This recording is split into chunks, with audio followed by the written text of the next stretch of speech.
पंतप्रधान नरेंद्र मोदी आज परभणी आणि नांदेडमध्ये महायुतीचे नांदेडचे उमेदवार प्रतापराव चिखलीकर आणि परभणीचे उमेदवार महादेव जानकर यांच्या प्रचारासाठी मोदींची सभा।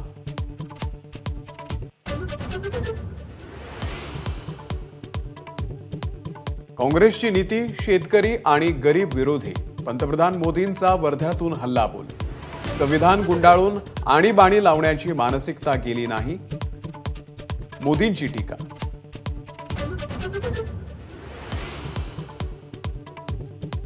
लोकसभा निवडणुकीसाठी पहिल्या टप्प्याचं देशामध्ये 102 तर राज्यामध्ये 5 मतदारसंघांमध्ये मतदान। राज्यात अंदाजे 55% तर देशात अंदाजे 60% मतदान।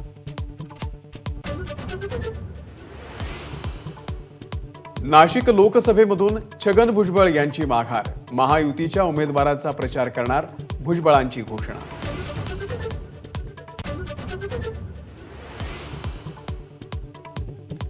नाशिक लोकसभेसाठी शिवसेनेमध्येच स्पर्धा, हेमंत गोडसे यांच्यानंतर अजय बोरस्ते यांनी देखील इच्छा व्यक्त केली।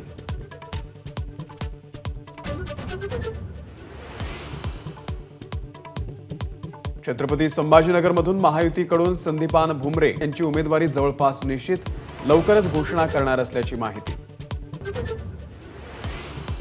वर्षा गायकवाड यांना उमेदवारी न देणं ही काँग्रेसची ठाकरे गटाची दलित विरोधी मानसिकता, मिलिंद देवरा यांचा आरोप, तर देवरांनी त्यांच्या पक्षाचं पाहावं, वर्षा गायकवाड यांचा टोला।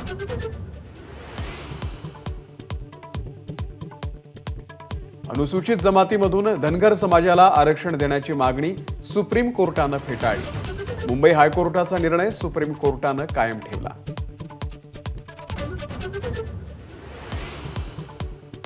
राज्यामध्ये वाढत्या उष्णतेनं नागरिक हैराण, अकोल्यामध्ये सर्वाधिक 44 अंश सेल्सिअस तापमानाची नोंद, चंद्रपूरमध्ये 43.8 तर जळगावमध्ये पारा 43.2 अंशांवर।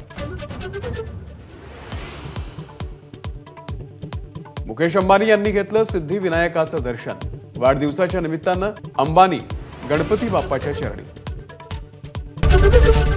एबीपी माझा, उघडा डोळे बघा नीट।